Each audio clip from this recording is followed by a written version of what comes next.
प्रतिरुह्यताम् गोदेवताभ्यो नमो नमः अथ ओम प्राणाय स्वाहा पानाय स्वाहा व्यानाय स्वाहा उदानाय स्वाहा स्वाहा ओम ब्रह्मणे नमः गोदेवताभ्यो नमो नमः अथ कदलीफल अमृत महानैवेद्यं निवेदयामि मध्ये मध्ये पानीयं समर्पयामि अनन्तर शुद्धाचमनीयं समर्पयामि ओम धोर्भवस्वः पूगीफलस्य कर्पूरेणायकलेदनेरुद्धो मुक्ताचमदलायुक्तो ताम्बूलं प्रतिरुह्यताम् ओम धोर्भवस्वः पूगीफलताम्बूलापेक्षितां समर्पयामि नमस्कारान् करोमि श्री गोदेवता माता की भरत माता की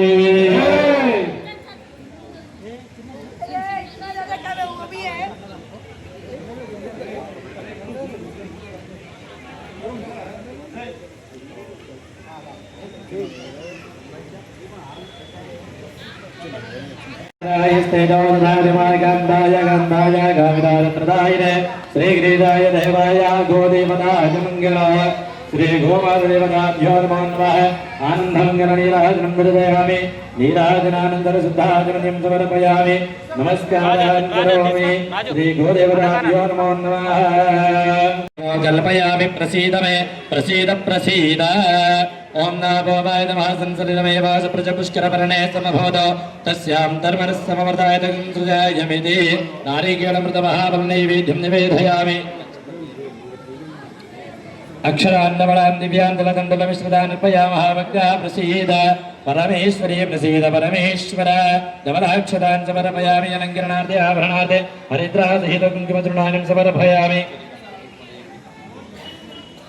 कुङ्कुमङ्कान्तरं दिव्यागामिन्यामकामकुङ्कुमेनार्चितशिम्बोदशान्तिमरेश्वे हरिद्राविदं विद्याधरवाभरणभूषिता सर्वालङ्कारमुख्याहि देवत्वं प्रतिरुह्यता अलङ्करणार्थे आभरणार्थे हरिद्रासहित कुङ्कुमचूर्णानि समर्पयामि धवलाक्षदान् समर्पयामि రెండు పుష్పాలు పెట్టండి योपां पुष्पं वीरा पुष्पवान् प्रजावान् पुष्पवान् भवति चन्द्रमा वापां पुष्पवान् प्रजावान् पुष्पवान् भवति आयने देवरायने धूर्वारवन्तपुष्पिणे राष्ट्रकुण्डलीकान्तपुत्रस्य ग्रहायने श्री भरतमतिवलाभ्यो नमो नमः श्री महालक्ष्मी श्री महाकाली श्री महादेवी नमो नमः అందరూ కూడా రెండు చేతులు జోడించుకొని మనసులో మనస్ఫూర్తిగా విఘ్నేశ్వరుడిని నమస్కారం చేసుకొని ఈ యొక్క కార్యక్రమం విజయవంతంగా అవ్వాలని చెప్పేసి మనసులో మనస్ఫూర్తిగా నమస్కారం చేసుకొని అదే విధంగా భరతమాతకి నమస్కారం చేసుకోండి ఓం గణానాంతరాగణపతిం భవామహే గణేన బ్రహ్మస్త్రవస్త్రమోధేశ్వరాజం బ్రహ్మణాం బ్రహ్మణస్పరాణ శృణ్వన్నోదవిశ్రీరసాధనో శ్రీమన్మహాగణాధిపతయే నమో నమః ध्यायामि ध्यानो रक्तो रक्ताङ्घरागशुककुसुमहितस्तुं दिवच्चन्द्रमौले नेत्रे रिक्तास्त्रिभिरमरकरचरणो भेजपुरस्तवाचमनीयं समर्पयामि नमस्कारान् करोमि आनन्द मङ्गलनीराजनं दर्शयामि नीराजनानन्तर शुद्धाचमनीयं समर्पयामि नमस्कारान् करोमि అందరూ కూడా నమస్కారం చేసుకోండి जय बोलो भारत माता की श्री श्री रामचंद्र भगवान की श्री विघ्नेश्वर भगवान की श्री रामलिंगेश्वर भगवान की श्री गोमाता की जय श्री राम जय श्री राम श्री राम जय श्री राम श्री राम जय श्री राम जय श्री राम जय श्री राम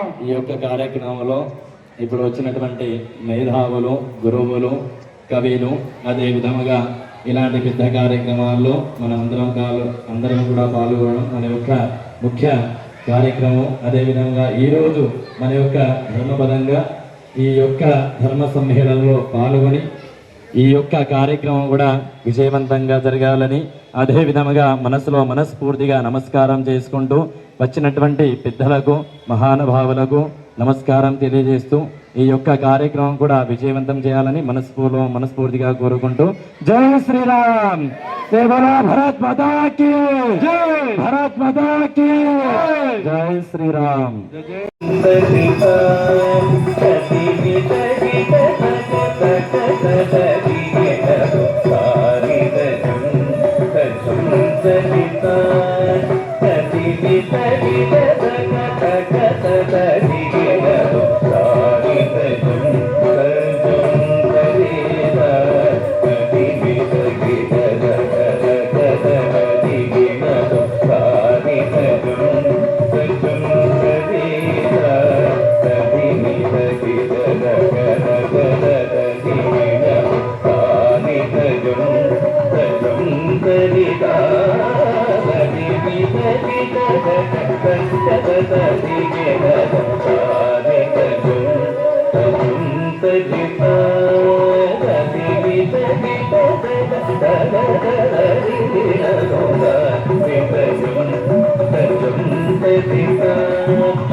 ఎవరన్నా వస్తే అతిథులు మన ఇంటికి వస్తే మాట్లాడటం, గౌరవించడం, ఎక్కడికి పోయినా ఫలానా వాడు ఎంత మంచివాడు, ఎంత సంస్కారం అనేది చెప్పించుకోవాలి. అంతేగాని ఏదో వచ్చాం పోయాం అనుకోకూడదు. ఆ ప్రధాన పాత్ర ఎన్ని ఉద్యోగాలు చేసినా, ఎంత చదువుకున్నా, ఎంత ఆఫీసులకు పోయినా ఫస్ట్ తల్లి ప్రాధాన్యత తీసుకోవాలి. ఎందుకంటే మొట్టమొదటి గురువు తల్లే. ఏలు పట్టుకొని నడిపించేది వేద కాలం నుంచి వచ్చినటువంటి ధర్మం. ధర్మం అనేది ఎప్పుడూ అందరూ పాటించాలి. ఎందుకంటే కులము మతము అనుకుంటే అది ఎవరికి వాళ్ళకి వ్యక్తిగతం కావచ్చు, కానీ ధర్మం అనేది అందరికీ సంబంధించింది, అన్ని జాతులకు సంబంధించింది, అన్ని కులాలకు సంబంధించింది. భారతదేశం మొత్తంలో ఉన్న అందరికీ ఒకటే. ఇక్కడ ఎక్కువ తక్కువ అనేది భేదభావనలు లేవు. అంతేకాక మనందరం కూడా హిందువులమే. హిందువులని గర్వించు, హిందువుగా జీవించు అని టైటిల్ పెట్టారు అక్కడ. అది ప్రత్యేకంగా అసలు టైటిల్ అనేది మన మనసుల్లో ఉండాలి. ఒకవేళ తెలియని చిన్నపిల్లలు లాంటి వాళ్ళు ఎవరైనా ఉంటే పెద్దవాళ్ళు తెలియచేయాలి. ఇవి అందరి ఆశీస్సులతో ఈరోజు మొదలు పెడుతున్నానండి. ఈరోజు ఇక్కడ పెద్దలందరూ నాకు ఇచ్చినటువంటి సమయంలో నేను చెప్పవలసిన విషయము ఒక స్త్రీ ఔన్నత్యం గురించి. ఔన్నత్యం అంటే ఏంటి? గొప్పతనం. ఒక స్త్రీ గొప్పతనం గురించి అసలు చెప్పాలంటే ఎన్ని పుస్తకాలు చాలవు, ఎన్ని పేజీలు చాలవు, అసలు ఒక జీవిత కాలమే చాలవు. ఎందుకంటే సృష్టిలో పుట్టించే లక్షణం ఉన్నది రెండింటికట. ఒక దానిని మళ్ళీ పుట్టించాలంటే ఆ శక్తి ఉన్నది రెండింటికి. ఒకటి భూమాతకు, రెండవది స్త్రీ. ఈ ఇద్దరికి తప్ప ఇంకా పుట్టించడం అనేది ఎవరికి చేత కాదు. ఇప్పుడు చెప్పే సరోగసులు, టెస్ట్ ట్యూబ్ బేబీలు ఇవి కాదమ్మా లెక్క. అసలు సృష్టిలో ఎవరికి ఆ గొప్పతనం ఉన్నది? స్త్రీకి. ఆ స్త్రీకి ప్రత్యేకంగా గౌరవం ఇచ్చేటట్టుగా మనకు అన్ని చోట్ల కూడా ప్రత్యేక సదుపాయాలు ప్రభుత్వం ద్వారా కూడా మనకు చాలా అందుతూ ఉన్నాయి.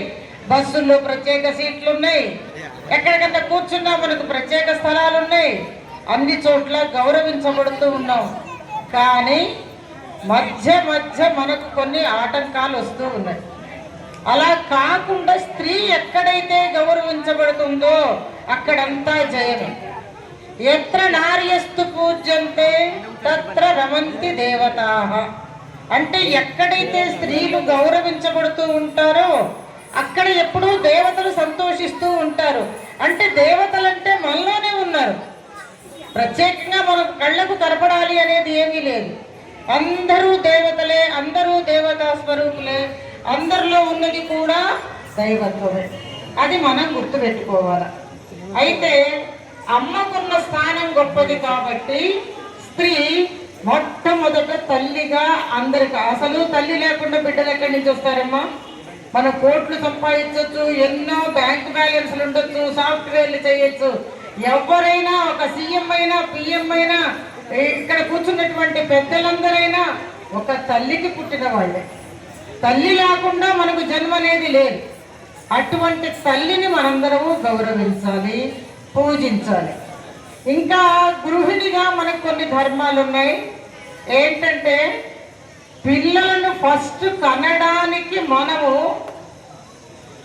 గర్భవతులుగా ఉన్నప్పుడే మొట్టమొదటిగా ఆలోచించాల్సింది ఏంటంటే మనం అసలు ఎటువంటి సంతానాన్ని ఇవ్వాలనుకుంటున్నాం. ఈ శివాజీ పుట్టక ముందు కొంతమంది పుట్టి చనిపోయిన తర్వాత ఆవిడ చాలా బాధపడుతూ వాళ్ళ గురువులందరినీ సంప్రదించి నాకు వీరుడైన కుమారుడు కావాలా, పుట్టిన వాళ్ళు చనిపోతూ ఉన్నారు, దానికి ఏం చెయ్యాలి అని అడిగితే వాళ్ళు చెప్పారట, గర్భవతులుగా ఉన్నప్పుడు ఎటువంటి కోరికతో అటువంటి పనులు చేస్తే ఆ లక్షణాలు గల సంతానం జన్మిస్తుంది. మనం మహాభారతంలో కూడా అభిమన్యుడు పుట్టేటప్పుడు కథ విన్నాడు, సగంలోనే ఆగిపోయింది కాబట్టి ఆయన పద్మవ్యూహాన్ని ఛేదించలేకపోయాడు. కానీ కథ వినేటప్పుడు కడుపులో ఉండి విని అభిమన్యు పద్మవ్యూహంలో వెళ్ళేంత వరకే విని అందరితో ఆగిపోయింది కాబట్టి అక్కడ చనిపోవాల్సి వచ్చింది. కాబట్టి తల్లులందరూ కూడా మంచి సంతానం కోసం, ఇప్పుడు శివాజీ యొక్క తల్లి జిజియాబాయి, ఆమె రోజు కూడా దాదాపు 10-15 గంటలు వీరకమాత కథలు, వీరుల కథలు అన్నీ విని నాకు ఇటువంటి వాడే కావాలా, నాకు ఎటువంటి ఆలోచన రాకూడదు, వీరుడే జన్మించాలి అనుకొని తన కళను సాకారం చేసుకుంది. ఒట్టి కళలు కంటే కాదమ్మా, ఎవరైనా ఆ కళలను సాకారం చేసుకోవాలా అంటే కార్యరూపంలో పెట్టాలి. అట్లా పెట్టాలి అంటే ముందు మనకు మంచి ఆలోచనలు రావాలి. అందుకని ఫస్ట్ మనం ఆ గర్భవతులుగా ఉన్నప్పుడు ఎవరిని కందామో, అబ్బాయా అమ్మాయా, రేపు వాడు పెరిగి సాఫ్ట్వేర్ అవుతాడా, డాక్టర్ అవుతాడా, యాక్టర్ అవుతాడా, మనం ఎంత కూడా పెడదాము, ఎన్ని ఆస్తులు ఇద్దాము, ఇది ఎప్పుడు ఆలోచించద్దమ్మా. అందరూ కూడా సంస్కారాన్ని ఇవ్వడం నేర్చుకోండి. ఆ తర్వాత వాళ్ళు గొప్పవాళ్ళు కావాలంటే చదివించండి, చదువునివ్వండి, అంతటితో వాళ్ళు గొప్పవాళ్ళు అయిపోతారు. మీరు ఎన్ని ఆస్తులు ఇచ్చినా వాళ్ళలో సంస్కారం లేకపోతే ఎట్టి పరిస్థితుల్లోనూ వాళ్ళు గొప్పవాళ్ళు కావడం అనేది జరగదు. కాబట్టి ముందు ప్రధాన పాత్ర గృహిణిగా తీసుకొని ఇంట్లో పిల్లల్ని ఎలా పెంచాలి, ఎట్లాంటి డ్రెస్సులు వేసుకోవాలి, ఎలా బయటికి పోతే గౌరవంగా బతకగలగాలి, అది ముందు మనం నేర్చుకోవాలి, మనం ఆచరించాలి, పిల్లల చేత ఆచరించేటట్టు చెయ్యాలి. అంతటితో కాకుండా గృహిణి బాధ్యతగా మనం ఇంట్లో ఉన్నప్పుడు ఎలానైతే ఆచార వ్యవహార సంప్రదాయాలు పాటిస్తామో అవన్నీ మీరు పిల్లలకు నేర్పాలి. అమ్మా, పిల్లలు ముఖ్యంగా వినండి, విని మీ అమ్మ వాళ్ళను మీరు అడిగి తెలుసుకొని మీరు పాటించాల. అందుకని ముందు పిల్లలు, ఎందుకంటే మేమంతా ముసలివాళ్ళం అయిపోయాం, పెద్దవాళ్ళం అయిపోయాం, విలువలు ఇచ్చారు ఆడవాళ్ళకి. నువ్వెక్కువ నేను తక్కువ అనే భావనలు ఎవ్వరికి వద్దు, ఇద్దరూ ఈక్వలే. ఏ ఒక్క కారకపోతూ ఉన్నప్పుడు ఏ ఒక్క ఎద్దు పక్కకి వెళ్ళిపోయినా పడిపోతుంది. అది ఇద్దరూ ఈక్వల్గా సంసారం అనే బండిని లాగాల అందరూ కూడా. ఎందుకంటే మనం ఏం చెబుతామంటే ఆ శక్తి ఆదిశక్తి, అమ్మవారికి 10 చేతులు ఉంటాయి, 16 చేతులు ఉంటాయి, పత్తలకాయలు ఉంటాయి, ఇవన్నీ చెప్తూ ఉంటాం. మనకు లేవా అంటే కనపడితేనే చేతులా? అసలు అమ్మవారికి కూడా 2. ఆ శక్తి చూపించడానికి అన్ని చేతులు పెడుతున్నారు. దేన్నైనా చెయ్యగలదు అని నిరూపించడానికి అన్ని ఆయుధాలు ఆమె చేతుల్లో పెడుతున్నారు. మన ఇంట్లో మనం ఆ విషయంలో అబల అని చెప్పారు. కానీ ఇంట్లో పనులు చేసేటప్పుడు మగవాడు ఒక్క 4 పనులను మాత్రమే ఒకే సమయంలో చేయగలుగుతాడట, ఆడవాళ్ళు 12 రకాల పనులు చేయగలుగుతారట. స్టవ్ మీద అన్నం పెడతారు, ఒక్కటమ్మ గట్టిగా జై శ్రీరామ్. నిద్రపోతున్న వాళ్ళు ఉంటే కొంచెం లేవండి, మిమ్మల్ని అందరినీ లేపడం కోసమే నేను వచ్చాను. మనందరము కూడా గొప్పవాళ్ళం కాదు అని ఎవరు అంటానికి ఆస్కారం లేదు. ఎందుకంటే అంత శక్తి మనది. ఒక్కసారి చూస్తే ఇంట్లో ఇటు బయట పని మనిషి వచ్చి పిలుస్తుంటుంది, పిల్లవాడు ఉయ్యాల్లో ఏడుస్తూ ఉంటాడు, వీళ్ళ క్యారేజీ కావాల, స్టవ్ మీద వంట ఉంటుంది, ఈలోపు ఎవరో ఫోన్ చేస్తారు, అన్నిటినీ మేనేజ్ చేస్తుంది. అంటే అర్థం ఏంటి? ఈ ఒక్క పనే నాది అనుకోదు. మనకు లేవా అప్పుడు చేతులు 4 ఏంటి, 4 16 కూడా ఉంటాయి మనం చేస్తే. వాటిని వినియోగించాల. అందుకే చెప్తారు శక్తి రూపేణ సంస్థిత, మాతృరూపేణ సంస్థిత. మనం ఆది శక్తులం. ఒక్కటి గుర్తుపెట్టుకోండి, మగవాళ్ళైనా ఆడవాళ్ళైనా, మనము అణిగి మణిగి మనం ఉండాలి అనుకొని ఉంటే వాళ్ళు మగవాళ్ళు.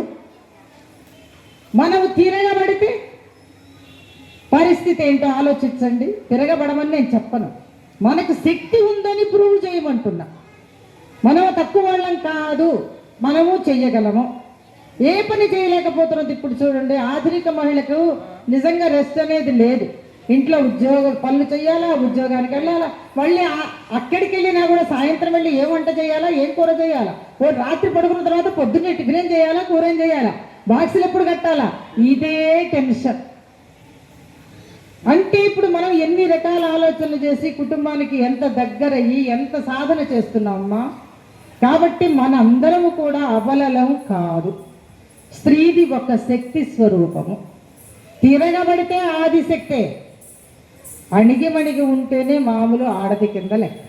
కాబట్టి అందరూ కూడా మీ యొక్క విలువలను గుర్తించండి, మీ శక్తిని గుర్తించండి, మీలో ఉన్న శక్తిని బయటికి తీయండి. ఏది చేత కాదు అని ఎవ్వరు అనుకోవద్దు. పిల్లలకు భక్తిపరంగా అన్నీ నేర్పండి. చిన్న మన సంప్రదాయం, ఎందుకంటే భారతదేశం అనేది ఒకటి ఉంది అని ఇప్పుడు అందరూ ఎత్తుక్కుంటున్నారట. అది ఎక్కడుంది, ఆ దేశం గొప్పతనం ఏంటి అని. ఏంటో చెప్పండి గొప్పతనం. మన భారతదేశంలో పుట్టిన గ్రంథాలు ఎక్కడా లేవు. రామాయణం, భారతం, భాగవతం అన్నీ కూడా వాళ్ళవన్నీ ట్రాన్స్లేషన్సే. మన దగ్గర ఉన్నటువంటి సైంటిస్టులు లేరు, మన దగ్గర ఉన్నటువంటి ఆచార్యులు లేరు, మన దగ్గర ఉన్నటువంటి దేవాలయాలు లేవు, మన దగ్గర ఉన్నటువంటి సముద్రాలు లేవు. అందరూ గొప్ప అని చెప్పుకుంటున్నారు. కాదు, మన భారతదేశమే గొప్ప. జై భారత్ మాతాకి, భారత్ మాతాకి. కాబట్టి మనం అక్కడ అందుకే హిందూ సమ్మేళనాలు జరిపినప్పుడు మనం వచ్చి భారతదేశం గురించి మాట్లాడటం, ఇవాళ ఈ కండ వేసుకొని కూర్చోవటం కాదు, ఎప్పుడూ భారతీయులమే. ఒకసారి వివేకానందుడు ఒక సభకి వెళ్ళాడట. వివేకానందుడు రామకృష్ణ పరమహంస శిష్యుడు. వెళ్తే ఆయన అందరినీ ఇట్లా చాలామంది కూర్చొని ఉంటే ప్రశ్నించాడట, మీరు దేంట్లో గొప్పవాళ్ళు అవ్వాలనుకుంటున్నారు నాయన అని అందరిని. అప్పుడు ఆడవాళ్ళు తక్కువలే, మగవాళ్ళే ఎక్కువ ఉన్నారు సభలో. అడిగితే వాళ్ళు అన్నారట, నేను డాక్టర్ని అవుతా, ఇంజనీర్ని అవుతా, లాయర్ని అవుతా, సైంటిస్ట్ని అవుతా, ఇవన్నీ చెప్పారు. అంటే అవన్నీ అయితేనే గొప్పవాళ్ళు అవుతారా, ఇప్పుడు కాదా అని అడిగాట. అంతే, మరి గొప్పవాళ్ళం కాలేదు కదా. అప్పుడు ఆయన చెప్పాట, మీరు ఎంత అమాయకత్వంలో ఉన్నారా, అసలు ఈ దేశంలో పుట్టే మీరు గొప్పవాళ్ళు అయిపోయారు. ఈ దేశంలో పుట్టక అనేది అంత గొప్పది. పుట్టకపోతే ఈ దేశంలో పుట్టక రావాలంటే ఎవరికి రాదు. ఇంకోటి చెప్పనా, మొన్న కాశీకి వెళితే అక్కడ సంస్కృత పాఠశాల ఉంటుంది కదా, అక్కడికి వెళ్తే ఇంగ్లీష్ వాళ్ళు దాదాపు 50-60 దాటిన వాళ్ళు 100 మంది ఉన్నారు అక్కడ.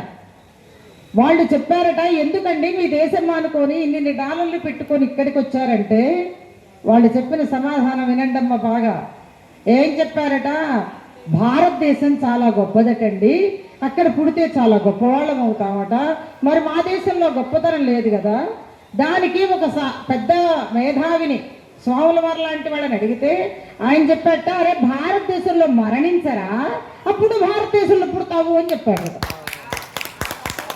అంటే భారతదేశంలో పుట్టాలి అంటే ముందు భారతదేశంలో చావు, అంటే ఇక్కడ చస్తే మళ్ళీ ఇక్కడ పుడతావు. ఎందుకని, చనిపోయినప్పుడు అందరూ శ్మశానంలో వదిలేసి సగం దూరం ఒకళ్ళు పోయి ఏడ్చుకుంటే వెనక్కి వచ్చేస్తారు. ఆ కపాల మోక్షం పుర్ర పగిలిపోగానే వాడికి మనకు బంధాలు అయిపోయినాయి. అప్పటిదాకా ఏడ్చిన వాళ్ళు బయటకు వచ్చి నీ వాటా ఎంత, నా వాటా ఎంత, నీది 2 ఎకరాలు, అది 3 ఎకరాలని మాట్లాడలో పడతారు. కానీ వాళ్ళు చూడండి, రిటైర్మెంట్ అయ్యి కాకముందే ముందు డబ్బులు కూడబెట్టుకొని భారతదేశంలో చస్తే భారతదేశంలో పుడతారట. అందుకని ఇక్కడ చస్తే ఇక్కడ పుడతామని, మళ్ళీ జన్మకైనా భారతీయులం కావాలనుకొని మేము ఇక్కడ దాకా వచ్చామండి అని ఆ ఇంగ్లీష్ వాళ్ళు చెప్పిన సమాధానం. అంటే అర్థం చేసుకోండి, వాళ్ళలాగా మనం ఏ కష్టం ఇప్పుడు పడక్కర్లేదు కదా. మనం ఆల్రెడీ భారతదేశంలో ఉన్నాం, భారతీయులుగా ఉన్నాం. అందుకే ఇప్పుడు ఆర్ఎస్ఎస్ వాళ్ళు, హిందూ సమాజం వాళ్ళు పెట్టినటువంటి దాంట్లో టైటిల్ ఏంటి, హిందువునని గర్వించు ముందు, ఐ ఆమ్ ఇండియన్. అక్కడ గర్వంగా చెప్పండి. హూ ఆర్ యూ అన్నప్పుడు నీ పేరు, మీ నాన్న పేరు, మీ ఊరి పేరు చెప్పకూడదు. ఐ ఆమ్ ఇండియన్, నేను హిందువుని, నేను భారతీయుణ్ణి. అప్పుడు మనకు గొప్పతనం వస్తుంది. అందుకని వాళ్ళందరూ ఇక్కడ చావడం కోసం అక్కడి నుంచి ఇతర దేశాల నుంచి కాశీకి వస్తున్నారు. మరి మనందరము పుట్టాము ఇక్కడే పెరుగుతున్నాం. మరి ఈ దేశం గురించి మనం కొంచెం ఆలోచించాలా. దేశ సేవ చేయాలంటే మనం సైన్యంగా పోక్కర్లే, మన పిల్లల్ని మంచిగా పెంచాలా, మన పిల్లలకి సంస్కృతి సంప్రదాయాలు ఇవ్వాలా. అది ముందు మనం చేయాల్సిన పని. పుట్టకల నుంచే వాళ్ళకి మంచి నేర్పాలా. నిన్న టీవీలో చూపించారు, 8 ఏళ్ల పిల్లవాడు 8,000 శ్లోకాలు ఎక్కడడిగినా చెప్తాడు. సంగీతం వచ్చు, సాహిత్యం వచ్చు, ఆసు కవిత్వం వచ్చు. కారణం ఏంటంటే చిన్నప్పుడు భజనలు పెడితే వింటూ ఆనందపడిపోయి పరవశించేవాడట సంవత్సరంలో పిల్లాడప్పుడు. అది గమనించి తల్లిదండ్రులు తీర్చిదిద్దారు. ఇప్పుడు ఇందాక నాట్యం చేశారు కదా పిల్లలు, మరి ఆ వయసు వాళ్ళు చాలా మంది ఉన్నారు. మరి కొంతమంది ఎందుకు చేస్తున్నారు? ఆ తల్లిదండ్రులు ఎట్లా మలిస్తే అట్లానమ్మా. మనము భారతి మనమొకటే, నీవు నేను వారు వీరు అంతా కలిసి మనమొకటే, కొలిచే దేవతలందరూ ఉన్న తల్లి భారతి మనమొకటే. కులాలు వర్గాలన్నున్నా, భాషలు యాషలు ఎన్నున్నా, కులాలు వర్గాలెన్నున్నా, భాషలు యాషలు ఎన్నున్నా, పై పై భేదాలెన్నున్నా, మనలో ఏకత్వం ఒకటే, మనలో ఏకత్వం ఒకటే. నీవు నేను వారు వీరు అంతా కలిసి మనమొకటే, కొలిచే దేవతలందరూ ఉన్న తల్లి భారతి మనమొకటే. రాముడు కృష్ణుడు నారా శివాజీ ఆదర్శాలు మనకొకటే, సుఖ దుఃఖాలు శత్రుమిత్రులు గెలుపోటములు మనకొకటే, విజయగాథల చరితొకటే, జీవన పద్ధతి మనకొకటే, విజయగాథల చరితొకటే, జీవన పద్ధతి మనకొకటే. మనస వాచ క్రియారూపమున దేశభక్తిలో మనకొకటే. నీవు నేను వారు వీరు అంతా కలిసి మనమొకటే, కొలిచే దేవతలందరూ ఉన్న తల్లి భారతి మనమొకటే. మట్టిని చెట్టును నీటిని గోవును తల్లిగా చూసే చూపొకటే, పూరి ద్వారక శబరిమలై కేదారనాథుల పూజొకటే. శ్రద్ధా భక్తులు మనకొకటే, శ్రేష్ఠ పరంపర మనకొకటే, శ్రద్ధా భక్తులు మనకొకటే, శ్రేష్ఠ పరంపర మనకొకటే. యుగాలుగా తరగని చెరగని భారత సంస్కృతి మనకొకటే. నీవు నేను వారు వీరు అంతా కలిసి మనమొకటే, కొలిచే దేవతలందరూ ఉన్న తల్లి భారతి మనకొకటే.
హిందూ సమాజం ఒక్కటై,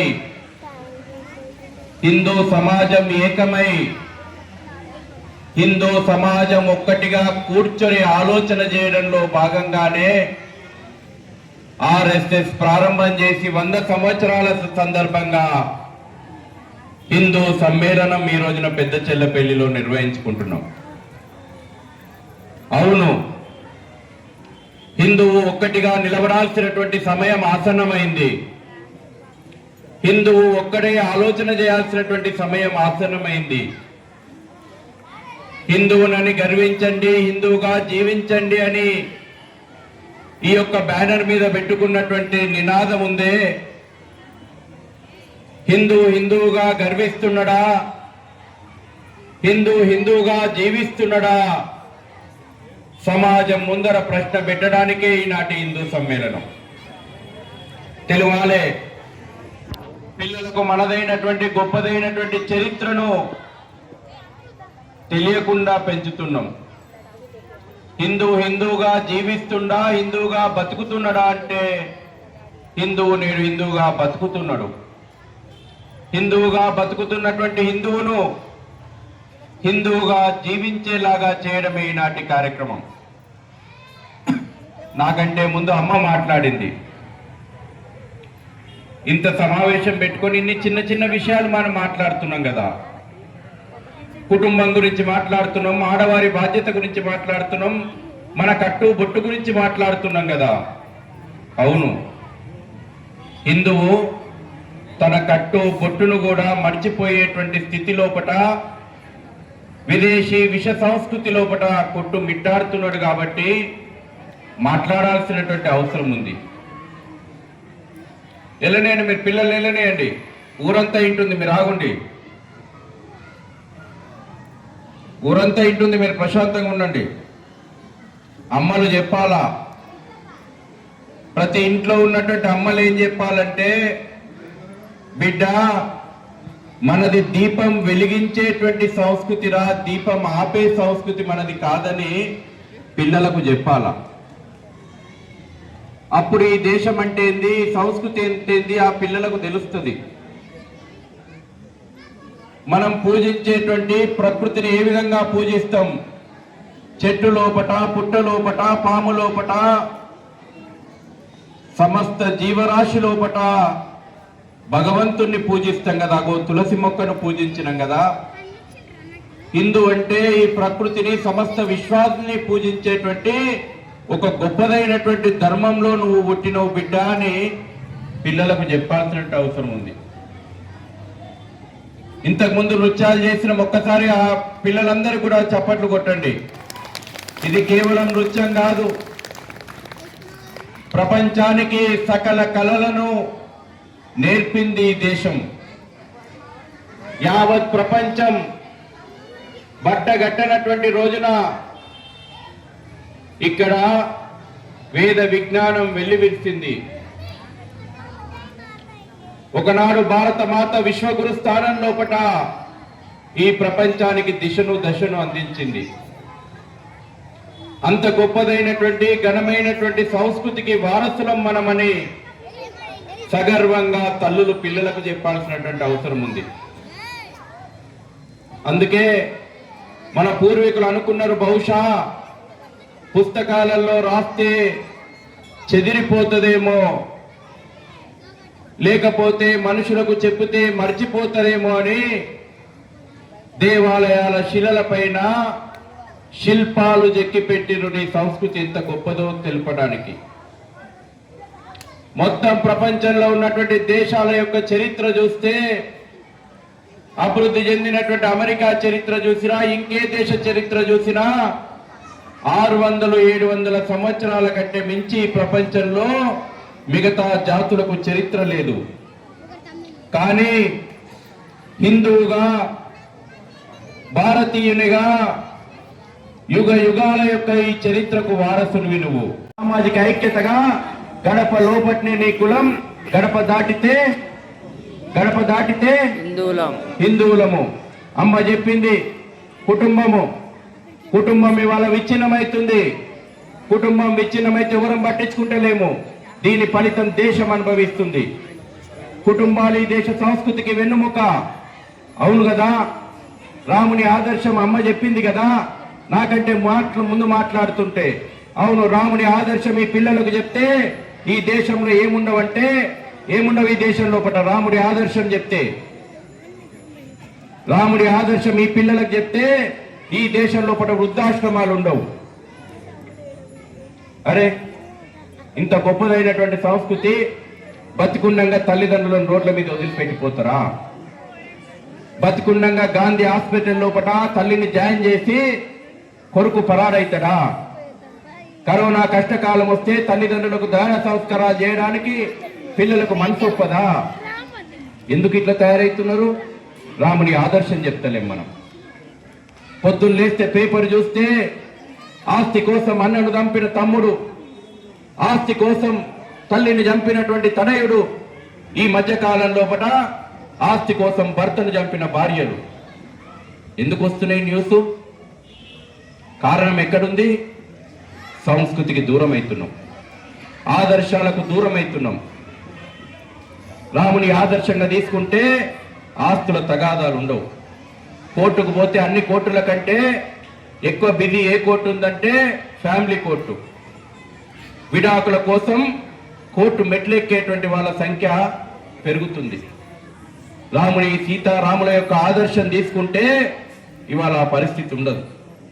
కాబట్టి ఎక్కడ వస్తుంది లోపం? ఇవాళ ఇటువంటి మీటింగ్లు గల్లీ గల్లీలో చెప్పి పెడుతుంది ఇదే.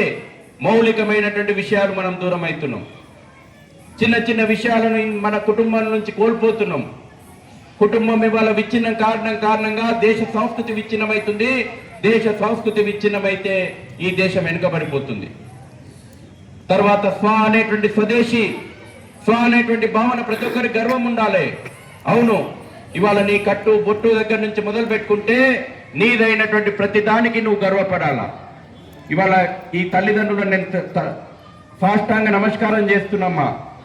ఈ యొక్క శాస్త్రీయ కళల నృత్యాలను నేర్పుతున్నటువంటి ఆ తల్లిదండ్రులు ఎవరైతే ఉన్నారో వాళ్ళ తల్లిదండ్రులకు నమస్కారం, పాద నమస్కారం చేస్తున్న ఒకసారి చప్పట్లు కొట్టుండి. పిల్లలకు అది నేర్పియాలి. పిల్లలకు అది నేర్పించిన రోజున వాళ్ళు సంస్కారవంతమవుతారు. నువ్వు వస్తానంటే నేను వద్దంటానని పాటలు నేర్పి హై స్కూల్ యాన్యువల్ డేలలో నువ్వు పాటలు నేర్పిస్తే నీకు చెప్పకుండానే వాడు వస్తే వెళ్ళిపోతా అంటుంది. తర్వాత బోరున వల్ల ఏడుస్తున్నావు. నా మాట ఇంటలేదండి, నాకు ఎదురు పడుతున్నారండి, నన్ను కొడుతున్నారండి అని. తప్పెక్కడుంది? సంస్కారం నేర్పలేస్తాం కదా. ఈ సాఫ్ట్వేర్, ఇది కంప్యూటర్ లాంటిది. పిల్లలు అందులో నువ్వు ఏ సాఫ్ట్వేర్ వేస్తే గదే పనిచేస్తుంది. వాళ్ళని తప్పు పడితే లాభం.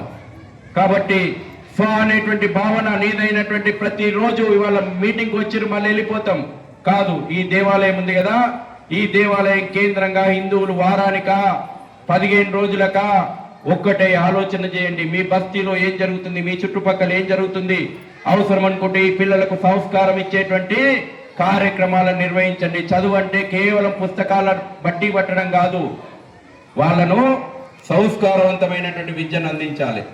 చివరిగా 2 విషయాలు చెప్పి నేను ముగిస్తా. పర్యావరణం పట్ల కూడా మనం బాధ్యత ఉండాలా. ఇవాళ ఏం చేసినా నడుస్తుంది, మనం మంచిగుంటే చాలు, ఏ పక్క ఏమైనా పర్లేదు అనేటువంటి భావన నీ పిల్లలను ప్రమాదంలోకి నెట్టేస్తున్నావు. ఇప్పుడు ఈ ఫలితం కనబడకపోవచ్చు. ఇవాళ నువ్వు తీసుకుంటున్నటువంటి ప్రతి నీ ఆరోగ్యం దగ్గర నుంచి కూడా నీవు కల్తీ తింటున్నావు. ఎన్ని కోట్లు సంపాదించినా అంటున్నావు. చచ్చేప్పుడు మాత్రం హాస్పిటల్లో ఉండాలని ఒకటి కోరుకోకండి. వాడు ఇక్కడనే నరకం చూపెడతాడు. చూపెట్టి పంపుతున్నాడు కింది నుంచి పైనుంచి 2 గొట్టాలేసి. కాబట్టి నీ శరీరం దగ్గర నుంచి మొదలు పెట్టుకుంటే, నీ ఇంటి దగ్గర నుంచి మొదలు పెట్టుకుంటే, నీ వార్డు దగ్గర నుంచి మొదలు పెట్టుకుంటే ప్రకృతితో కలిసి జీవించండి, ప్రకృతితో మయంగా జీవించండి, ప్రకృతితో కలిసి ఆనందించండి. ఈ ప్రతిజ్ఞ చేద్దామా? అందుకోసం ఇవాళ హిందూ సమాజం ఇవాళ తిండి కూడా చక్కగా తింటలేదు. ఆరోగ్యవంతమైనటువంటి హిందూ సమాజం కూడా లేదు. ఇది బాధపడుకుంటేనే ఇవన్నీ చెప్తున్నాం మేము. హాస్పిటల్ దగ్గర పోతే సంపాదించుకున్నటువంటి సంపాదన లోపట ఎవరికన్నా ఇంట్లో బీమారైతే అప్పుల పాలు అవుడే. ఆరోగ్య భారతం, ఆరోగ్యకరమైనటువంటి కుటుంబం కూడా ఇవాళ హిందువు కావాలా. మహిళలది గొప్పదైన పాత్ర ఉంటుందమ్మా.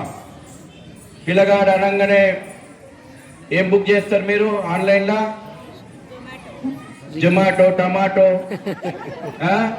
పిజ్జా, బర్గర్లు బుక్ చేయకుండా ఈ దేశం ఎన్ని రకాల కూరలు చేసుకుంటుంది, వంటకాలు చేసుకుంటుంది తెలుసా?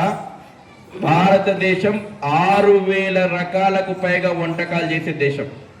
ఎన్ని? 6,000. నాయనమ్మ అమ్మమ్మల్ని అడిగితే రొట్టె కూడా ఎన్ని రకాలు చేయొచ్చో చెప్తారు. పెనన్ రొట్టె, సజ్జ రొట్టె, ఆ రొట్టె, ఈ రొట్టె అని మర్చిపోతున్నాం. కాబట్టి ఓన్లీ పిజ్జా, బర్గర్లను తినిపించి పిల్లలను ఆరోగ్యాన్ని ఖరాబ్ చేయకండి. పౌర విధులు నిర్వర్తించండి. కేవలం మనకు హక్కులే కాదు, బాధ్యతలు కూడా ఉంటాయి సమాజం పట్ల. ఈ పంచ పరివర్తన అని చెప్పడమే ఆర్ఎస్ఎస్ యొక్క ఈ యొక్క హిందూ సమ్మేళనం యొక్క లక్ష్యం. ఇక మీదట ఏం చేద్దాం? మీటింగ్ మంచిగా అయింది కదా, కొంచెం సమయం కూడా అయిపోయింది నాది. నేను కూడా నాకు ఒక పర్మిషన్ అడుగుతున్న నిర్వాహకులను. సహజంగా ఇది సభా మర్యాద కాదు, వెళ్ళిపోవడం మధ్యనే స్వామీజీల వేదిక మీద ఉండగా స్వామీజీలను కూడా నేను అనుమతి అడుగుతున్నా. మా అమ్మగారు ఈరోజే హాస్పిటల్లో అడ్మిట్ అయింది. ముందుగా ఒప్పుకున్నటువంటి కార్యక్రమం కాబట్టి కాదనలేని పరిస్థితిలో వచ్చిన, కాబట్టి నేను త్వరగా వెళ్ళిపోతా. నాకు అనుమతి ఇవ్వాలి స్వామీజీలు, మీ అనుమతి కోరుతున్నా. కాబట్టి మనందరం రాబోయే రోజుల్లో హిందువునని గర్వించు, జీవించు. ఏం చేద్దాం? గట్టిగా హిందువునని గర్విద్దాం, హిందువుగా జీవిద్దాం. ఈ సంకల్పాన్ని ఇక్కడి నుంచి తీసుకొని పోదాం. ఇది కేవలం ఈనాటి కార్యక్రమం కోసం కార్యక్రమంగా ఆలోచన చేయకండి. ఎక్కడో ఒక దగ్గర ప్రయాణం ప్రారంభం కావాలా. నేనొక్కడినే అనుకుంటే నేతాజీ కాలేదు, శివమెత్తక కూర్చుంటే శివాజీ కాలేదు. ఈ ధర్మ కార్యం, దేశ కార్యం, స్వాభిమాన కార్యక్రమము మన నుంచి, మన వ్యక్తిగా, మన కుటుంబం నుంచి సామూహికంగా ప్రారంభం చేద్దాం. తప్పకుండా దేశం లోపట ఈ భవిష్యత్తు భారతం గురించి మళ్ళీ తల్లి భారత మాత విశ్వగురు స్థానం అలంకరించడం కోసం యుగ యుగాల మన యొక్క సాంస్కృతిక భారత పరంపరకు నిలయమే భారత్ తేరే తుకుడే ఉంగే అంటున్నటువంటి శక్తులు మన మధ్యనే ఉన్నాయి. భారత్ ముక్కలు ముక్కలు చేస్తా అన్నటువంటి శత్రువులు మన మధ్యనే ఉన్నారు. 15 నిమిషాలు టైం ఇస్తే హిందువులను ఊచకోత కోస్తా అన్నటువంటి శత్రువులు మన మధ్యనే, మన ఇంటి పక్కనే ఉన్నారు. సనాతన ధర్మాన్ని ఎరాడికేట్ చేస్తాం. సనాతన ధర్మం అంటే డెంగ్యూ, మలేరియా, సనాతన ధర్మాన్ని ఎరాడికేట్ చేస్తామన్నటువంటి శత్రువులు మన పక్కనే, మన ఇంటి పక్కనే ఉన్నారు. కాబట్టి మనమందరం కూడా ఈ స్వదేశాన్ని, స్వధర్మాన్ని, ససంస్కృతిని పరిరక్షించుకోవడానికి హిందువులుగా ఒక్కటైదాం, హిందువులుగా ఉద్యమిద్దాం, హిందువులుగా ముందడుగేద్దాం. రాబోయే రోజుల్లోపట మీ పిల్లలందరినీ కూడా దగ్గరున్నటువంటి ఆర్ఎస్ఎస్ శాఖకు పంపండి. ఉన్నతమైనటువంటి వ్యక్తిత్వ నిర్మాణంతో కూడుకున్నటువంటి శీలవంతమైనటువంటి వ్యక్తులుగా తీర్చిదిద్దండి. వాళ్లకు మీరు ఎంత ఆస్తులు సంపాదించి ఇచ్చిపోవచ్చు అనే ఆలోచన చేయకండి. ప్రతి హిందువు కూడా ఎంత పిల్లలకు ఎంత ఆరోగ్యాన్ని అందించడం, ఎంత సౌశీల్యాన్ని అందించడం, ఎంత శీలాన్ని అందించడం, ఎంత ఉన్నతంగా తయారు చేస్తామనే ఆలోచన చేయడంలో భాగంగానే ఈనాటి కార్యక్రమం ఉద్దేశం. భారత్ మాతాకి. ఔన్నత్యము, ఒక మాతృమూర్తి యొక్క తత్వం ఏంటి అమ్మగారు చాలా విపులంగా వివరించారు. అలాగే మన ప్రధాన వక్త అయినటువంటి వారు అన్ని రకాల అంశాలను స్పృశించారు. ఇంతమంది చెప్పారు, దీనికి అన్నిటికీ సూత్రధారి అయి కూర్చున్నటువంటి ఆ మహనీయుడు ఎప్పుడు ఎన్నో వందల సంవత్సరాల క్రితం తన 35వ ఏట అనుకుంటా,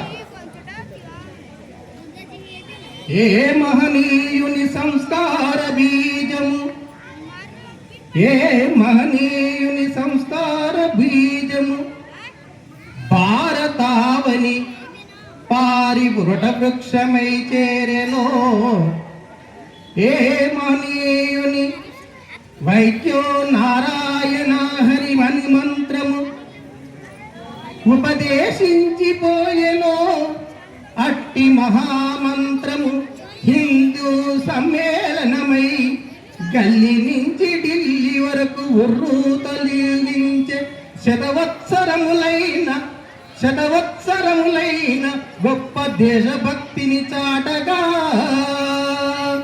అట్టి మహనీయుడైన డాక్టర్ హెగ్డే గారికి ప్రణతి చేతూ. అయ్యా, ఇంతమంది మహనీయులు వస్తున్నారు ప్రతి ఢిల్లీ నుంచి గల్లీ వరకు, అన్ని రాష్ట్రాలలో, భారతదేశం అంతటను ఈరోజు ఇంత అద్భుతంగా చేస్తూ ఉన్నారు. ఎవరి కోసం? మన హిందూ ధర్మం కోసం చేస్తున్నారు. కానీ మన హిందువులలోనే నిర్లక్ష్యం. ఒకని కొంప కాలిపోతూ ఉంది, ఎవడో తగలబెడుతున్నట్టే వాని కొంపే కదా అని మనం ఊరుకుంటాం. అది వాడికి సంబంధించిన సమస్య అని మనం ఏనాడైతే మనము దానికి దూరంగా ఉంటామే, అదే రోజు అదే కొన్ని రోజులకు తర్వాత మన కొంప కూడా కాలిపోయే టైంకు వాళ్ళు అలాగే ఉంటారు. మనలో ఎప్పుడైతే ఈ కలిసిపోయే భావాలు, మనవాడు అనే భావం మనలో లోపిస్తుందో ఆ శత్రువుకు వాడికి అదే బలం. వాడి బలము కత్తో, చాకు, బాంబో కాదు, మనలోని ఐక్యత లోపించడమే వాడికి బలం. దాన్ని పసిగట్టే మనని ఎక్కడ దెబ్బగొట్టాలో అక్కడ కొడుతున్నాడు. ఒక లవ్ జిహాదీ గాను, ఒక ఫుడ్ జిహాదీ గాను, ఒక సేవా జిహాదీ గాను, ఏదో సేవ చేసని చెప్తారు. ఆ సేవలో కూడా ఏదో లోపం చూపించింది, వాళ్ళు నిద్రపోరు. మనము అనుక్షణము, అనునిత్యము అప్రమత్తమై, జాగృతమై మనము ఎప్పుడు ఉంటేనే మనం బాగుపడతాం. విడిపోతే పడిపోతాం, పడిపోతే ఏమవుతాం? పతనం అవుతాం. కలిసి ఉంటే నిలబడతాం, నిలబడితే ఏలుకుంటాం. ఏం ఏలుకుంటాం? మన భారతదేశాన్ని మనమే ఏలుకుంటాం. అది మెయిన్. అది లేకుండా ఒక ఇప్పుడు మొన్న ఈ మధ్య చూశాను, ఒక హిందూ అబ్బాయి ఒక ముస్లిం అమ్మాయి ర్యాపిడో బుక్ చేస్తుంది. మన హిందూ అబ్బాయి బుక్ అయింది కాబట్టి అతను పోయి అతను అమ్మాయిని ర్యాపిడోలో అతని బైక్ మీద కూర్చున్నంత మాత్రమే 10 మంది ఆ వర్గాల వాళ్ళు వచ్చి ఇతను పటాపటా కొట్టాడు. పాపం ఇతనికి అమ్మాయి ఆల్రెడీ చెప్తుంది, నేను ర్యాపిడో బుక్ చేసుకున్నానని, అతను ఖాళీ సర్వీస్ చేయడానికి వచ్చిందని చెప్తున్నాడు. అయినా వినకుండా పలా అతను కొట్టేసి పంపించాడు. అదే మన అమ్మాయిలను మనకు అది లేనప్పుడు ఇన్ని వర్గాలు ఎన్ని పెట్టుకున్నా, ఇన్ని హిందూ సమ్మేళనాలు ఎన్ని పెట్టుకున్నా మనలో లేని చైతన్యం రానప్పుడు ఇది ఒక ఆడబొమ్మల ఆటలాగానే అనిపిస్తుంది. సభ మనలో కసి రేగినప్పుడే ఆ హెగ్డే గారి యొక్క ఆశయం ఫలించి మన యొక్క ఈ దేశం కోసం పోరాడినటువంటి మహనీయుల ఆశయాలు ఫలించి వాళ్ళు ఒక మంచి వారి యొక్క ఆత్మ శాంతి చేకూరుస్తుంది. లేదంటే మేము పోరాడాము, ఇంకొందరు మానవాళ్ళు వచ్చి పోరాడతారు, మేము ఇలాగే ఉంటాము అంటే మన బతుకులు ఇలాగే ఉంటాయి. ఇకనైనా మీరు మేల్కొండి హిందువులారా, హిందూ బంధువులారా. మనలో ఉంటూ మనలోనే తిరుగుతూ మన శత్రువులను మనమే పసిగట్టి మనం ఎవరికి ఒప్పజెప్పాలో వాళ్ళకు ఒప్పజెప్పే ఆదర్శవంతులుగా నిలవాలి. కానీ నాదేం పోతుంది అని మొద్దు నిద్రపోతే రేపు నీ ఇల్లే కాలిపోతుంది. ఆ తర్వాత చెప్పుకొని కూడా ఏమి ఉండదు. దయచేసి అమ్మాయిలు ఒక ఝాన్సీ లక్ష్మీబాయి లాగా, ఒక రుద్రమాదేవి లాగా మీరు నిలబడండి అమ్మా. దయచేసి చెప్తున్నాను, మీరు ఎంతసేపు ఇప్పుడున్న లౌకిక ప్రదేశంలో అనేక అనివార్య కారణాలు ఏదో విధంగా మన అమ్మాయిలను టార్గెట్ చేసుకోవడం కోసం ఎప్పుడు కోరలు చాచి ఎదురు చూస్తూ ఉన్నాయి. దయచేసి మీరు మాత్రము మీలో ఏమాత్రం అనుమానం కలిగిన మీ అన్నకో, నాన్నకో, తమ్మునికో మీరు చెప్పుకొని మీ యొక్క భద్రతను మీరు కాపాడుకునేది కూడా మీ దగ్గర కూడా ఉంటుందమ్మా. దయచేసి చెప్తున్నాను, నా అమ్మాయిలు, అక్క, బిడ్డలు, తల్లులు, చెల్లెలు అందరికీ చెప్తున్నాను, ఆ లవ్ జిహాదీ అనే జోలికి పడకుండా జాగ్రత్తగా మిమ్మల్ని మీరు కాపాడుకోండి. మన హిందూ ధర్మాన్ని కాపాడండి. మీరు అమ్మాయిలు అంటే అమ్మ చెప్పింది వెళ్ళక అబల కాదు సబల అన్నట్టుగా మీరు తిరిగి మీరు జాతీయ ఉన్నతి కోసం పాటుపడండి. ఒక స్త్రీ శక్తి అంటే మామూలు శక్తి కాదు. ఆమె అభయం ఇస్తే చిరునవ్వు ఉంటుంది, ఆమె కోపిస్తే ఒక ప్రళయం సృష్టించగలదు. అంత శక్తి ఉన్న మీరు ఎందుకు లవ్ జిహాదీలో పడిపోయి నాశనం అయిపోతున్నారు? మాకంత తడి ఎందుకు ఎట్టిస్తున్నారు మీరు? అది నేను అడుగుతున్నాను. మనకు బుద్ధి లేదా? లేకుంటే వాడికి మనకంటే బుద్ధి ఎక్కుతుందా? అది మనకెందుకు లేదు? దయచేసి అమ్మ, అక్కలు, తమ్ముళ్ళు, నేను ఏడుస్తూ చెప్తున్నా. ఇది ఎందుకంటే ఒక యూట్యూబ్లో చూసినా, ఓ వార్తలో చూసినా, ఓ పేపర్లో చూసినా, వాడు అదే పనిగా పెట్టుకున్నాడు. మనము గొర్రెల్లాగా పడుతూనే ఉన్నాం. వద్దు, ఇక చాలు. మన హెగ్డే గారి యొక్క, మన స్వాతంత్ర పోరాటం చేసినటువంటి మహనీయుల యొక్క, వారి యొక్క చరిత్రను మీ అమ్మాయిలకు చెప్పండి, మీరు చదవండి. దయచేసి ఎంతసేపు ఈ లౌకికమైనటువంటి ఈ కార్యక్రమాలనే ఈ సినిమా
ఎంతో గొప్ప ఇతిహాసాలున్న మనము ఎవరిమే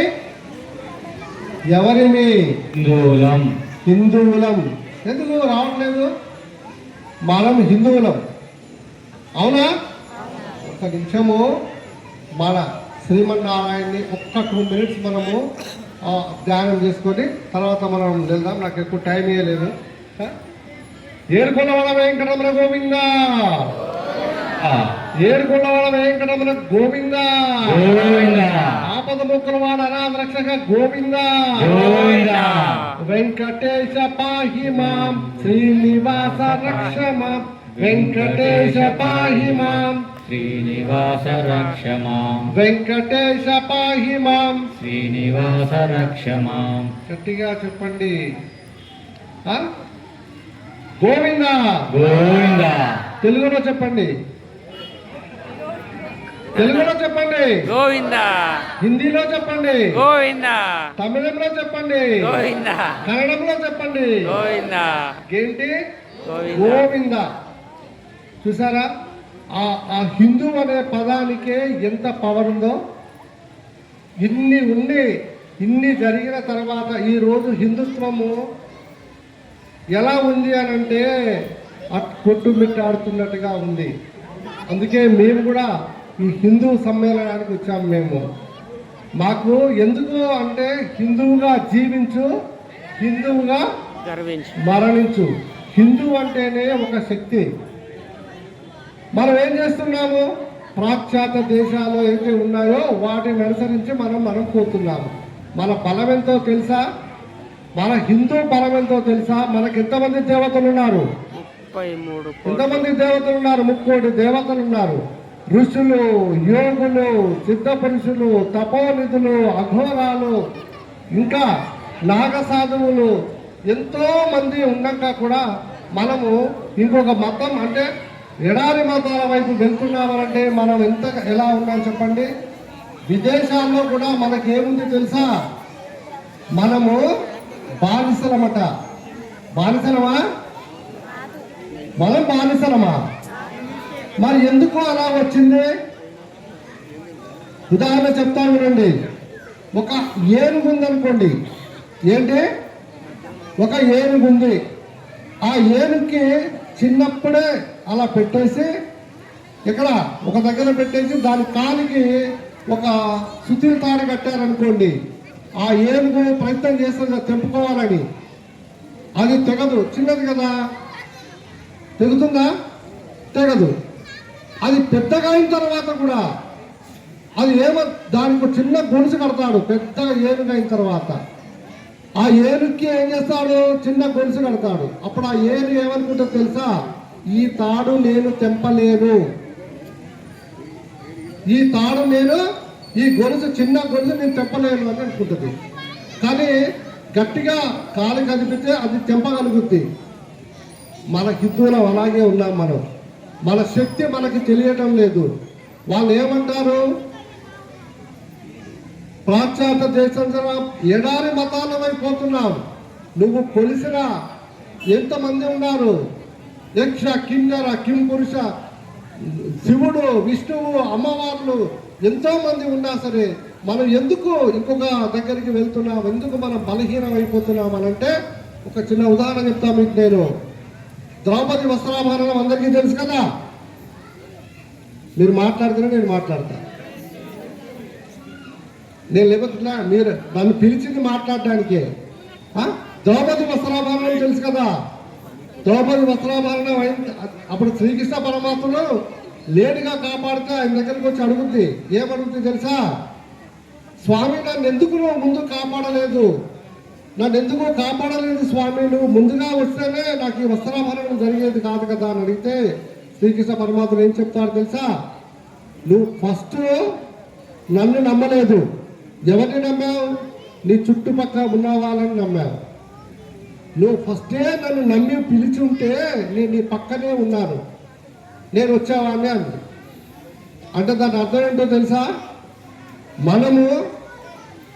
మనకి విశ్వంగా ఉన్న మన దేవుళ్ళని వదిలేసి మనము పరమతస్తుల వైపు పరవ్యవహారానికి వెళ్ళినప్పుడు మరి ఈయనెందుకు కాపాడతాడు? దాని అర్థం ఏంటంటే మీరు కొలిసే దేవుడు ఎంత గొప్పవాడో మీరు తెలుసుకోవాలి. అలా మీరు తెలుసుకున్నప్పుడే మీరు పెట్టే బొట్టు, ఆజ్ఞా చక్రంలో మీరు పెట్టే బొట్టు ఎంత గొప్పది తెలుసా? మీ మనసుని, మీ శక్తిని, ఇప్పుడు అమ్మ చెప్పినట్టు, స్వామి చెప్పినట్టు మీకు ఎంత శక్తి ఉందో మీకు తెలియదు. ఒకటి చెప్తున్నా, మనలో దుష్ట శిక్షణ కోసము దశావతారాలెత్తిన మత్స్య, కూర్మ, వరాహ, నారసింహ, వామన ఈ అవతారాలు ఎందుకు ఎత్తారు? దుష్టుడిని సంహరించడానికి, ధర్మాన్ని కాపాడడానికే. అవునా? మరి మనం ధర్మాన్ని కాపాడడానికి అన్ని అవతారాలు అయితే మనం ఏం చేస్తున్నాము?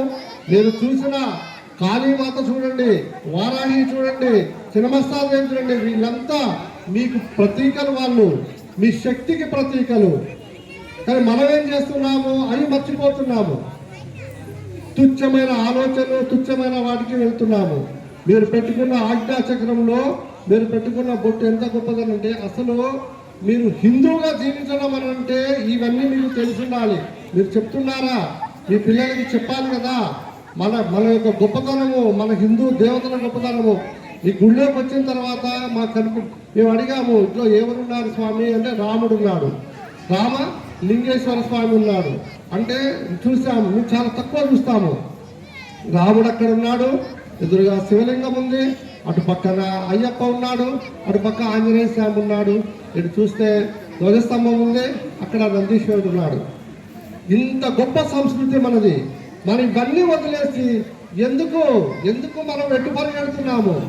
ఒక మాట ఎవరో చెబితే విని, ఎందుకంటే మనం చదవట్లేదు రామాయణం, మనం చదవట్లేదు భగవద్గీత, మనకు కనీసం వినడం లేదు. ఎప్పుడు ఎవరైనా చెప్తే పాశ్చాత్య దేశాలకు ఉన్న అలంకారము, పాశ్చాత్య దేశాలకు ఉన్న అవన్నీ కూడా ఏంటి చిరిగిపోయిన బట్టలు ఇవన్నీ వేసుకుని ఫ్యాషన్ అనుకుంటున్నాం. మన హిందూ ధర్మాన్ని మనమే చంపుతున్నాము. మీకు ఒక్క విషయం చెప్తాను. ఆంజనేయ స్వామి అందరికీ తెలుసు కదా? ఆంజనేయ స్వామి తెలుసా అందరికీ? తెలియదా? మీకు అందరికీ తెలుసు ఆంజనేయ స్వామి ఎంత శక్తివంతుడు తెలుసా? ఆయన ఒక భక్తుడు, రామ భక్తుడు. అంటే రాముడంత శక్తి కాదు ఆయన దగ్గర ఉంది, చాలా తక్కువ. ఆయన్ని మీరు ఇలా వచ్చి 2 చేతులు నిలబడతాడు. ఆయన ఒకసారి లంకా దహనం కోసం పోయినప్పుడు సీతమ్మ వారిని వెతకడానికి వెళ్ళి లంకా దహనం వెళ్తాడు. వెళ్ళినప్పుడు అక్కడ ఉన్న రాక్షసులందరితో యుద్ధం చేసి లంకాని దహనం చేస్తూ ఉంటాడు. ఆ దహనం చేసేటప్పుడు చాలా యుద్ధం చేసి బాగా అలసిపోయి పడుకుంటాడు. ఆయన నిద్ర వస్తూ ఉంటుంది. ఈలోగా ఒక పెద్ద కోలాహలం అంటే శబ్దం వినపడతా ఉంటుంది. ఏంటని ఇలా చూడగానే ఒక 100 మంది కత్తులు అవన్నీ పట్టుకొని ఆంజనేయుని చంపడానికి వస్తూ ఉంటారు. వచ్చినప్పుడు ఆంజనేయ స్వామి ఏం చేస్తాడు తెలుసా? ఆయన శక్తి చెప్తున్నాడు నీకు నేను. అష్టసిద్ధులు ఉంటాయి ఆంజనేయ స్వామికి. అలా వాళ్ళని చూసి తన చేతికి ఎంట్రుకలు ఉంటాయి కదా మన చేతులకి, ఒక ఎంట్రుగా ఇలా పీకి అటువైపు వేసేసాడు. వాళ్ళు 6 నెలలు కొట్లాడారు. అంత 100 మంది రాక్షసులు ఆంజనేయ స్వామి ఒక ఎంట్రుకని ఇలా పడేస్తే 6 నెలలు కొట్లాడారు. అంతటి గొప్ప మహానుభావుడు దేవుడు మనకు ఉండగా మనం ఎందుకు పర్వతాన్ని ఆశ్రయిస్తున్నామో ఒకసారి ఆలోచించాలి. మీరు మనము 6 నెలలు కొట్టాడు ఒక ఆంజనేయ స్వామి. అట్లాంటిది మీకు వచ్చిన దుష్ట పీడ మంత్ర తంత్ర ధూప ఏదున్నా సరే, మీకు దుష్ట పీడ మంత్ర తంత్ర ఏదున్నా సరే, కనుజిష్టి నరజిస్తున్నా సరే, ఒక ఆంజనేయ స్వామి దండకాన్ని ఒక్కసారి మీరు చదివితే సకల శక్తులను కూడా జయించగలిగే శక్తి మీకు వస్తుంది. అలాంటి దేవతలున్న మనము హిందువులం. మనం హిందువుగా పుట్టినందుకు మనం గర్వించాలి. మన దేవులని ఎవరు చూడండి, మీ గుళ్ళకి ఒక్కసారి వెళ్ళి అక్కడికి మేము నిలబడి ఒక నమస్కారం చేస్తే అక్కడ ఉన్న కాస్మిక్ ఎనర్జీ మీకు వస్తుంది. మీరు గుడిదాకా రావాలి కదా, కానీ మీరు ఇక్కడికి రారు. ఏంటి ఎక్కడికో మూడు మేకులు బిక్కోలేని చోటికి ఆడికి ఈడికి పోయి మీరు తిరుగుతూ ఉంటారు. కాబట్టి అందరికీ నేను చెప్పేది అంటే, స్వామీజీలుగా మేము అనుభవిస్తున్నాం అంత గొప్ప చరిత్ర కలిగిన, అసలు ఇంత లోతుగా పోతే హిందూ ధర్మం అంత హిందూ ధర్మం అనేది క్రీస్తు ముందు గురుగారు చెప్పినట్టు మాత చెప్పినట్టుగా క్రీస్తు పూర్వము క్రీస్తు శకము వచ్చింది కాదు. ఇవన్నీ మతాలన్నీ మధ్యలో వచ్చాయి. హిందూ ధర్మం దానికి ఎలా లేవు. కొన్ని వేల వేల వేల వేల కోట్ల సంవత్సరాల క్రితం హిందూ ధర్మం ఉంది. అంత గొప్ప ధర్మాన్ని మనం ఆచరించకపోవడం మన కర్మ. ఇప్పటికైనా సరే హిందూ అనేవాడు మీకు ఏది కావాలో నేను మళ్ళా చెప్తున్నా, దుష్ట పీడ మంత్ర తంత్ర భూత ప్రేత పిశాచ నరదిష్టి కలిగిస్తే ఏమున్నా మీరు ఎక్కడికో తాయితల యంత్రాలు కట్టించుకోవాల్సిన అవసరం లేదు. ఒక్కసారి ఆంజనేయ స్వామి దండకం నేర్చుకోండి. ఒకసారి స్వామిని పిలిస్తే నిలవంగానే మీ పక్కన వచ్చి నిలబడతాడు. అంత గొప్ప శక్తి ఉన్న దేవతలు మనకున్నారు. సరేనా? ఒకసారి స్వామి నామం చెప్పుకున్నావా? మాకు అయినప్ప వేరే ఏమి రావిగా ఆవిడ కోపంగా చూస్తున్నారు. టైం అయిపోయిందండి. సాల గ్రామధర గోవింద అలా సాల గ్రామధర సహస్రనామ లక్ష్మీ వల్లభ లక్ష్మణాగ్రజ కస్తూరి తిలక కాంచన వల్లర గరుడ వాహన గజరాజ రక్షక శ్రీపం రూప శివకేశమూర్తి బ్రహ్మాండ రూప భక్త రక్షక గోవింద గోవింద గోవింద గోవింద గోవింద గోవింద గోవింద జై